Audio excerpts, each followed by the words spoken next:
Shri S K Sajeesh, ഇപ്പോൾ അണ്ണാ ഹസാരയുടെ ഭാഗത്തു നിന്ന് പോലും വലിയ വിമർശനം ഇന്നും അദ്ദേഹം ആവർത്തിക്കുന്നത് ഞാൻ നേരത്തെ പറഞ്ഞിട്ടുള്ളതാണ്. രാഷ്ട്രീയത്തിൽ ഇറങ്ങുന്നത് ജനങ്ങളെ അല്ലാതെ സേവിക്കാനും വേണ്ട. പക്ഷേ ഒരു തരത്തിലും എൻ്റെ വാക്കുകളെ കേൾക്കാൻ കേജ്രിവാൾ തയ്യാറായിട്ടില്ല. ഒടുവിൽ സംഭവിക്കേണ്ടിയിരുന്ന എന്തോ അത് സംഭവിച്ചിരിക്കുന്നു എന്നാണ്. ഇപ്പോൾ ഇന്ത്യ സഖ്യവും ഇല്ലാതെയാണ് ഹരിയാനയിൽ തെരഞ്ഞെടുപ്പിൻ്റെ കോൺഗ്രസും ആം ആദ്മി പാർട്ടിയും ഒക്കെ വെവ്വേറെ രീതിയിൽ മത്സരിക്കാൻ ഇറങ്ങുന്നു. അപ്പോൾ കേജ്രിവാളിൻ്റെ ഈ വരവ് ഇന്ത്യ സഖ്യത്തിന് അങ്ങനെ എന്തെങ്കിലും ഒരു ഗുണമുണ്ടാക്കാനുള്ള സാധ്യതകൾ കാണുന്നില്ല. പക്ഷേ BJPക്കെതിരായ ഒരു പോരാട്ടത്തിന് കേജ്രിവാൾ ഈ രാജിവെക്കുന്നതും തുടർന്ന് ഡൽഹി തെരഞ്ഞെടുപ്പ് നേരത്തെ ആവുകയാണെങ്കിലൊക്കെ അങ്ങനെ ഒരു ഗുണകരമായ ഒരു മാറ്റം ആം ആദ്മി പാർട്ടിക്ക് ഉണ്ടാകുമെന്ന് കരുതുന്നുണ്ടോ? അതോ ഈ പറയുന്ന പോലെ ഒരു PR സ്റ്റണ്ട് മാത്രമാണോ? അതോ ജനങ്ങൾക്ക് മുമ്പിൽ അഗ്നിശുദ്ധി വരുത്താമെന്ന അരവിന്ദ് കെജ്രിവാളിൻ്റെ ആത്മവിശ്വാസമാണ്?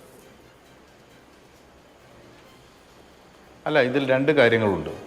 ഒന്ന്, ഒരു രാഷ്ട്രീയ പാർട്ടി എന്നുള്ള നിലയ്ക്ക് ആം ആദ്മി പാർട്ടിക്ക് അവരുടെ നിലപാടുകൾ ഉണ്ടാകും. ആ നിലപാടുകളെക്കുറിച്ചെല്ലാം നമുക്ക് അതുമായി ചേർന്നുകൊണ്ട് എല്ലാ അഭിപ്രായവും പറയാൻ വേണ്ടി കഴിയില്ല. പൊതുവെ നമ്മൾ പരിശോധിക്കുന്ന സമയത്ത് രാജ്യത്ത് ജനാധിപത്യവും മതനിരപേക്ഷതയും അതുപോലെ തന്നെ രാജ്യത്തിൻ്റെ ഫെഡറലിസവും ഭരണഘടനയും എല്ലാം സംരക്ഷിക്കപ്പെടേണ്ടതുണ്ട്. ഇതെല്ലാം സംരക്ഷിക്കാനാവശ്യമായ ഒരു കൂട്ടായ്മയായിട്ടാണ് ഇന്ത്യ മുന്നണി രൂപീകരിക്കപ്പെടുന്നത്. ആ കൂട്ടായ്മയുടെ ശ്രമങ്ങൾ വിജയം കണ്ടിട്ടുണ്ട്. ആ വിജയമാണ് കഴിഞ്ഞ ലോക്സഭാ തെരഞ്ഞെടുപ്പിൽ BJPക്ക് 400 സീറ്റ് കിട്ടും, ഞങ്ങൾ ഭരണഘടനയെ തന്നെ അട്ടിമറിക്കും എന്നെല്ലാം പറഞ്ഞിട്ടും അവർക്ക് ഒറ്റയ്ക്ക് ഭൂരിപക്ഷമില്ലാതെ സഖ്യകക്ഷി സമ്മർദ്ദത്തിൽ ഭരിക്കേണ്ട ഒരു സാഹചര്യത്തിലേക്ക് ഇപ്പോൾ എത്തിച്ചേർന്നിരിക്കുന്നത് നമുക്ക് കാണാൻ വേണ്ടി കഴിയും. അതുകൊണ്ട് രാജ്യത്ത് ഉയർന്നു വരുന്ന രാഷ്ട്രീയ സാഹചര്യങ്ങൾ, ആ രാഷ്ട്രീയ സാഹചര്യങ്ങളെ ഇന്ത്യൻ ജനാധിപത്യത്തിന് അനുകൂലമായി, മതനിരപേക്ഷതയ്ക്കും ഭരണഘടനയ്ക്കും ഫെഡറലിസത്തിനും അനുകൂലമായി നിലനിർത്തുക എന്ന ഉത്തരവാദിത്വം ഇതുമായി ചേർന്ന് നിൽക്കുന്ന എല്ലാവർക്കുമുണ്ട്. ആ ഉത്തരവാദിത്വം പാലിക്കുന്നതിൽ ആം ആദ്മി പാർട്ടിയും ഉണ്ടാകും എന്ന് തന്നെയാണ് നമ്മൾ പ്രതീക്ഷിക്കുന്നത്. മറ്റൊന്ന്, ഇവിടെ അന്വേഷണ ഏജൻസികളെയും സംവിധാനങ്ങളെയും ഉപയോഗിച്ചുകൊണ്ട് തങ്ങൾക്കെതിരായി ഉയരുന്ന എല്ലാ ശബ്ദത്തെയും ഇല്ലായ്മ ചെയ്യാനാണ് BJP പരിശ്രമിച്ചുകൊണ്ടിരിക്കുന്നത്. BJP അഴിമതിയെക്കുറിച്ച് സംസാരിക്കുമ്പോൾ അഴിമതിയെ ദേശസാൽക്കരിക്കുകയാണ് BJP ചെയ്തത് എന്ന് നമുക്കറിയാം. അതിൻ്റെ ഭാഗമായിട്ടാണ് ഈ രാജ്യത്തിൻ്റെ സർവ്വസമ്പത്തും കോർപ്പറേറ്റുകൾക്ക് കൈമാറി കൊടുക്കുകയും അതിലൂടെ ഉൽപ്പാദിപ്പിക്കപ്പെടുന്ന കോടാനുകോടികൾ ഇലക്ഷൻ ബോണ്ടിലൂടെ ആരും അറിയാതെ സ്വന്തം പാർട്ടിയുടെയും നേതാക്കന്മാരുടെയും അക്കൗണ്ടിലേക്ക് കൊണ്ടുവരികയും ചെയ്യുന്ന ഒരു രാജ്യത്തുമില്ലാത്ത പുതിയൊരു തന്ത്രം അഴിമതിക്ക് തന്നെ രാജ്യത്ത് ആവിഷ്കരിച്ച പാർട്ടിയാണ് BJP എന്ന് നമുക്കറിയാം.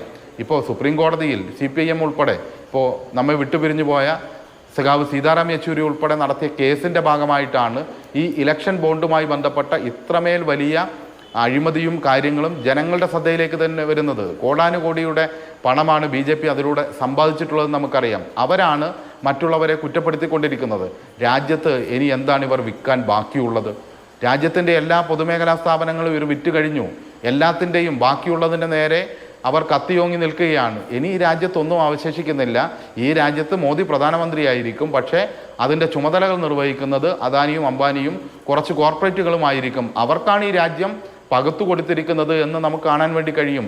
അങ്ങനെ സമ്പത്ത് മുഴുവൻ കൈകാര്യം ചെയ്യുന്ന ഒരു കൂട്ടർ മറ്റുള്ളവർക്ക് നേരെ അഴിമതി ആക്ഷേപം ഉന്നയിക്കുകയും അവരെ അന്വേഷണ ഏജൻസികളെ ഉപയോഗിച്ചുകൊണ്ട് തങ്ങൾക്കെതിരായിട്ടുള്ള എല്ലാ ശബ്ദങ്ങളെയും ഇല്ലാതാക്കാനും എല്ലാമുള്ള പരിശ്രമമാണ് രാജ്യത്ത് നടത്തിക്കൊണ്ടിരിക്കുന്നതെന്ന് ജനങ്ങൾക്കെല്ലാം അറിയാം. അതിൻ്റെ അടിസ്ഥാനത്തിൽ തന്നെയാണ് ഇത്തരം കാര്യങ്ങൾ വിലയിരുത്തപ്പെടുക. അങ്ങനെയുള്ള വിലയിരുത്തൽ തന്നെയാണ് ഉണ്ടാകാൻ വേണ്ടി പോകുന്നത്. BJPയെ സംബന്ധിച്ചിടത്തോളം അവർക്ക് ഇത്തരത്തിലുള്ള എല്ലാ നിലപാടുകളും ഭാവിയിൽ തിരിച്ചടിക്ക് തന്നെയാണ് വഴിയൊരുക്കുക എന്ന കാര്യത്തിൽ തർക്കമില്ല. ഇതെല്ലാം ജനങ്ങൾ മനസ്സിലാക്കുന്നുണ്ട്. ശരി.